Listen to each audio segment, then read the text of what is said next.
Una vez más estamos en nuestros estudios de Rails Corporation, exhortándolos para estudiar y aprender de las Escrituras. En esta ocasión les traigo un pequeño estudio sobre un tema controversial dentro de las filas del cuerpo de Cristo, los diezmos y las ofrendas. Y la pregunta, ¿mandamiento, pacto o estrategias? Por muchos es sabido lo que dice el libro de Isaías en su capítulo 55, verso 1, refiriéndose a la misericordia divina cuando dice: a todos los sedientos, venid a las aguas. Los que no tienen dinero, venid, comprad y comed. Venid, comprad sin dinero y sin precio vino y leche. Llevar el evangelio en nuestros días cuesta dinero y esfuerzo, y lo cierto es que muchas iglesias han tenido que cerrar sus puertas por falta de economía, viéndose así comprometido el mensaje que Dios tiene para su pueblo a través de sus servidores. Por otro lado, hemos visto el enriquecimiento de pastores y líderes del cuerpo de Cristo, poniendo en tela de juicio el camino que toman las ganancias donadas por los feligreses de muchas congregaciones. Como objetivo central, nuestro estudio persigue enseñar a los creyentes de la importancia que tiene este tema para Dios y la iglesia en los últimos tiempos. Aprenderemos de los orígenes y la historia de los diezmos y las ofrendas desde el Antiguo Testamento. Además, estaremos estudiando lo que nos enseña nuestro Señor Jesús acerca de este tema. También abordaremos cómo se manejó dentro de la iglesia primitiva y los creyentes del mundo contemporáneo este acápite de la religión cristiana, que aunque no juega un papel protagonista en la salvación del creyente, sí es un punto de polémica y divergencia entre muchos cristianos, los cuales adoptan disímiles posiciones. Algunos piensan que el mandamiento sobre el diezmo está vigente en nuestros días basándose en la inmutabilidad de Dios. Otros, por el contrario, asumen que el diezmo atañe a la antigua ley, la cual fue abolida con el sacrificio de Jesús. Existen varias posiciones que adoptan los hombres, pero hay un solo Dios. Iniciemos esta investigación.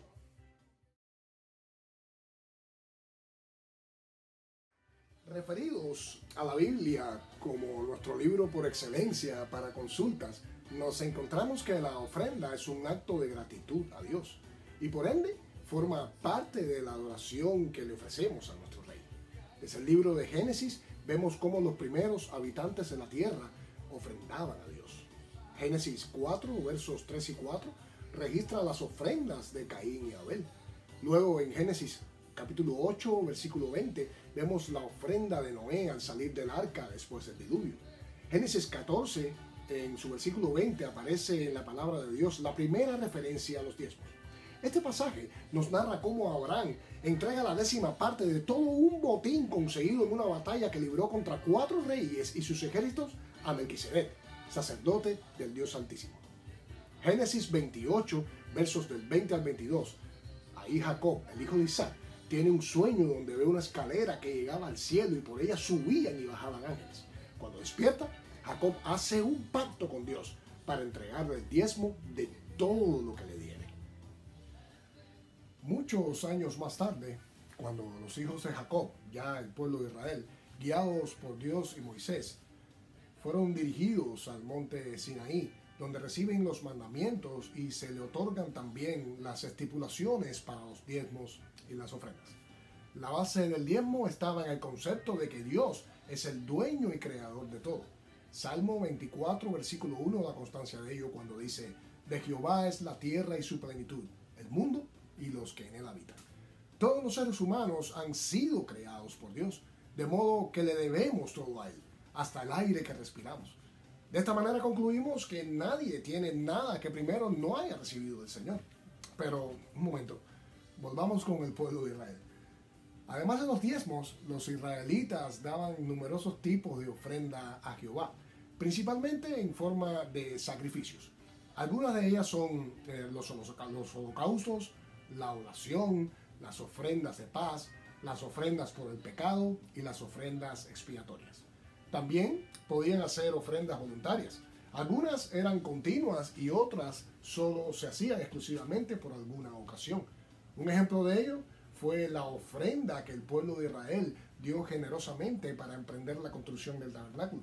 También en la época del rey Joás, el sumo sacerdote hizo un arca en la que el pueblo puso sus ofrendas voluntarias para financiar las reparaciones necesarias en el templo.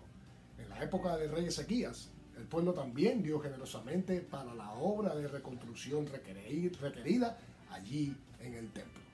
Para los israelitas, dar el diezmo era una obligación que permitía financiar sus actividades religiosas. El diezmo era utilizado en mantener a los siervos de Dios que estaban totalmente entregados a trabajos religiosos y no poseían tierras para cultivar. El pueblo daba los diezmos a los levitas que no eran sacerdotes, y estos a su vez separaban la 10ª parte de ese diezmo para los sacerdotes. Los israelitas entregaban los diezmos todos los años, pero cada 7º año se hacía una excepción, pues ese año era sabático, un año totalmente de descanso, donde los israelitas no cultivaban los campos. En vista de ello, no se recogían los diezmos de la cosecha. ¿Quieren saber algo? No existía ningún castigo para aquellos que no pagaban el diezmo. Hacerlo era una obligación moral. Para Dios, no pagar el diezmo era como robarle. Y así lo dice Malaquías 3, los versículos 8 y 9. ¿Robará el hombre a Dios? Pues vosotros me habéis robado y dijisteis, ¿en qué te hemos robado? En vuestros diezmos y ofrendas. Malditos sois con maldición, porque vosotros, la nación toda, me habéis robado. En ocasiones, los israelitas se negaban a diezmar, o lo que es peor, trataban de burlar a Dios, ofreciendo ganado inservible. Otros tenían la osadía de traer para ofrendar animales robados, lisiados o enfermos. Esto lo podemos constatar en lo escrito en el libro de Malaquías, capítulo 1, verso 13, cuando dice: habéis además dicho, oh, qué fastidio es esto, y me despreciáis, dice Jehová de los ejércitos, y trajisteis lo hurtado, o cojo, o enfermo, y presentasteis ofrenda. ¿Aceptaré yo eso de vuestra mano? Dice Jehová. No solo traían al alfolí lo inservible, sino que también lo hacían de mala gana.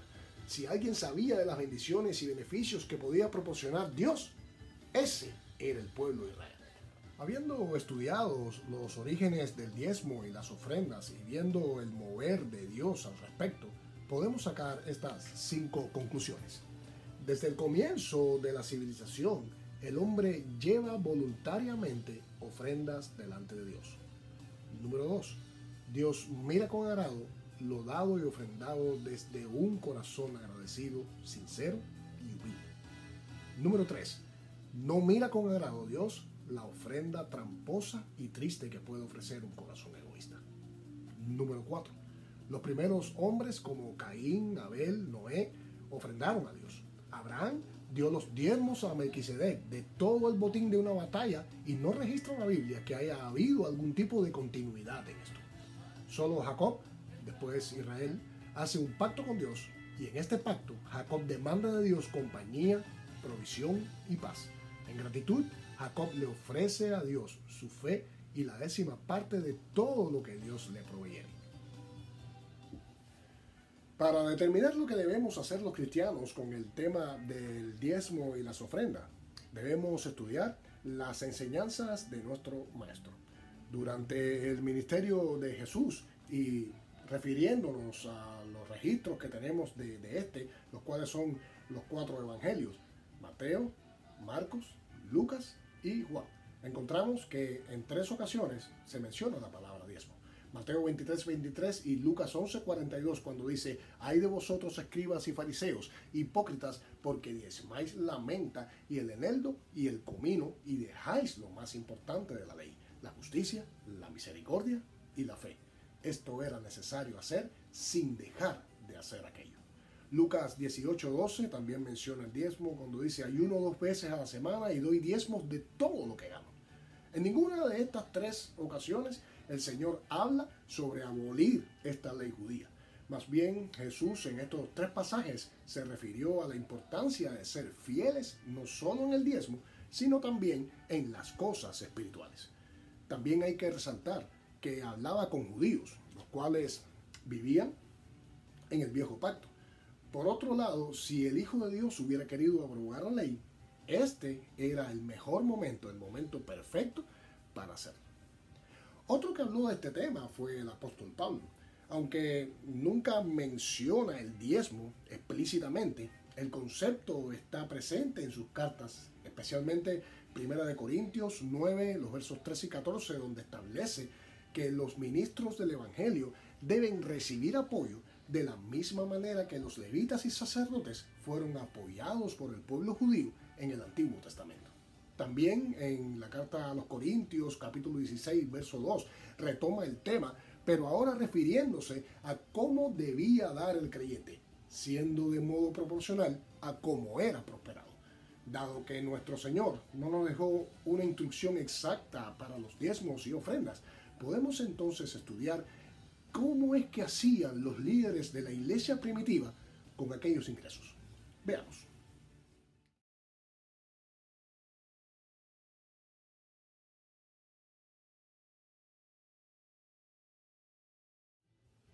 A nadie le debería tomar por sorpresa que las congregaciones cristianas primitivas se financiaran de la misma manera que la sociedad israelita primitiva se financió mediante ofrendas al libre albedrío, que según Moisés fue más que suficiente para lo que se necesitó.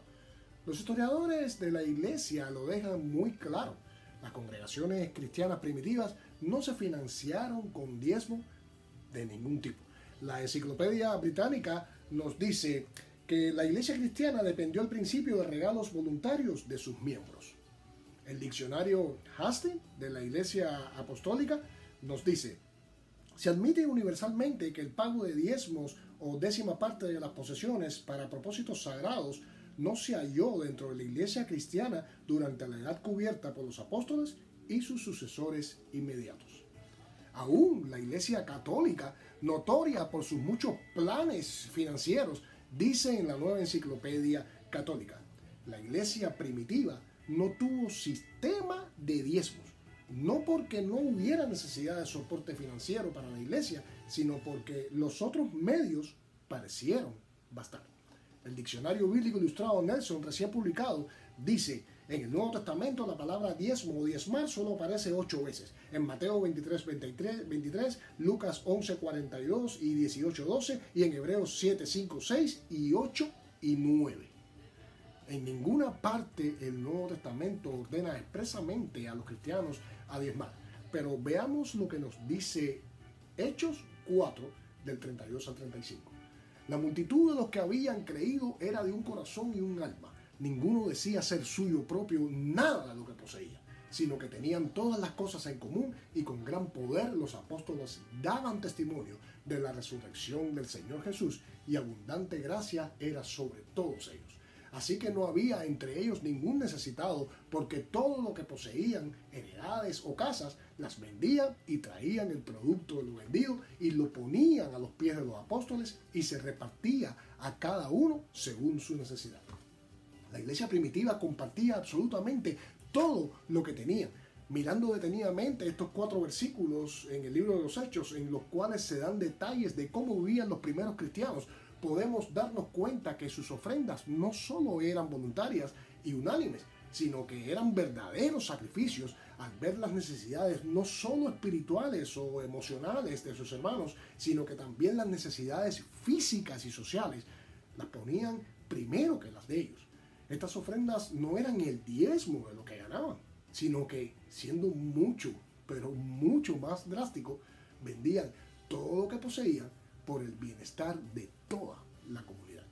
Lo entregaban todo, exactamente lo que le dijo Jesús al joven rico en Mateo 19, 21. Jesús le dijo: si quieres ser perfecto, anda, vende lo que tienes y dalo a los pobres, y tendrás tesoro en el cielo, y ven y sígueme. Hemos estudiado el diezmo y las ofrendas desde sus orígenes, y revisamos lo que nuestro maestro dijo acerca del tema y también cómo lo manejó la iglesia primitiva.